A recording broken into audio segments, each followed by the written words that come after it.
भगवान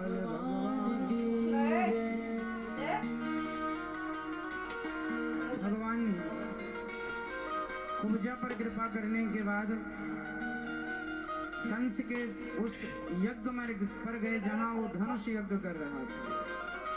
भगवान ने कंस के यहाँ उस धनुष को तोड़ दिया और उसी धनुष से बहुत सारे उनकी कंस की सेनाओं का संहार किया। सुबह जब भगवान सभा में गए तो कंस ने भगवान को मारने के लिए कुवलयापीड़ नाम के हाथी को तैनात कर रखा था, शराब पिलाकर। उन्मत्त था वो हाथी, जिसे देखता मारने दौड़ता। जैसे ही भगवान आए कंस ने उसे खुलवा दिया। हाथी भगवान को मारने चला। भगवान ने सूंड से पकड़कर जो घुमा घुमा कर उसे पटका, हाथी को पछाड़ दिया भगवान ने। फिर चाणूर जो अत्यधिक पहलवान थे, मुष्टिक और चाणूर को भगवान ने मार गिराया।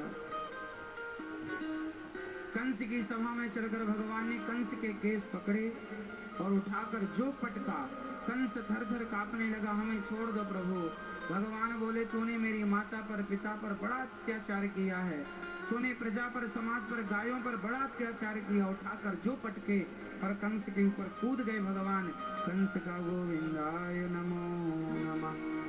कंस का उद्धार हुआ।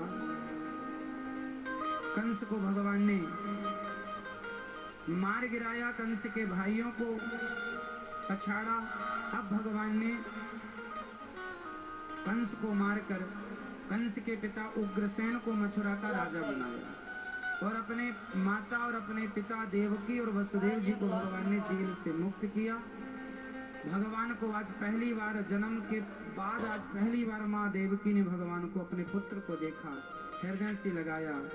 नंद बाबा को जब ये सूचना मिली कि कृष्ण हमारे पुत्र नहीं, वसुदेव जी ने बताया कि हमारे पुत्र हैं ये। अब सोचो, जिसका पालन पोषण आपने किया हो, बाद में आपको ये पता लग जाए कि ये तो आपका बेटा है ही नहीं। उस समय नंद बाबा जी पर क्या गुजरी होगी, कैसे बेचारे वो दास होकर चले। तब भगवान ने मिलकर के कहा, बाबा आप ये मत सोचिएगा कि हम आपके नहीं हैं, हम तो आपके ही हैं। बहुत समझाया, बहुत कहा।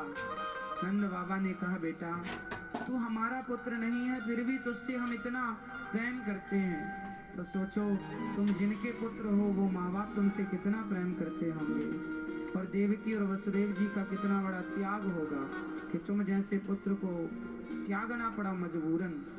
वसुदेव जी नंद बाबा चले। यशोदा मैया तो पलकें बिछाए बैठी हैं, अब आ रहा होगा कन्हैया, अब आ रहा। नहीं आए भगवान। नंद बाबा से जब ये ना आने की सूचना माँ ने सुनी, उस दिन से माँ अपने घर में चूल्हा नहीं जलाती। सारे ब्रज में जब गोपियों ने, नंद बाबा ने, सबने मतलब जाना कि अब कृष्ण नहीं आएंगे, वो तो हमारे हैं ही नहीं, ये तो आपके ही और हैं तो आपके ही, नहीं आएंगे, ये सुनकर गोपियां रोने लगी। और उन्हीं कृष्ण का गोपियों ने 100 साल तक इंतजार किया। भगवान 2 दिन का कहकर गए और फिर 100 वर्ष बाद लौटे हैं। भगवान का 2 दिन इतना बड़ा। कल उद्धव चरित्र हम आपको सुनाएंगे। फिर भगवान का नाम गर्गाचार्य जी ने गुरुमंत्र संस्कार पूरा किया और पढ़ने के लिए भगवान उज्जैन गए। उज्जैन में भगवान कितने दिन रहे? 64 दिन में 64 कलाएं सीखी। 64 प्रकार की विद्याओं पर 64 सब्जेक्टों में भगवान ने PhD की। भगवान ने सारा कुछ, भगवान को आता है बनाना सब कुछ, धर्मशास्त्र, अर्थशास्त्र, सारा सबका नॉलेज है। भगवान को ओवर ब्रिज बनाने भी आते हैं। अब आप कहेंगे कैसे? देखो ना, सबसे पहले भगवान राम ने बना दिया बिना खंबे का सेतु। तो ये टेक्नोलॉजी कोई आज की है ऐसा नहीं है, आज से बेहतर टेक्नोलॉजी बिना खंबे के पहले बनाई गई, राम जी बनाए। उस सेतु का वर्णन हमारे ग्रंथों में, देखो हमारे शास्त्रों में टेक्नोलॉजी का वर्णन है, जिसको आज हम पढ़ते हैं।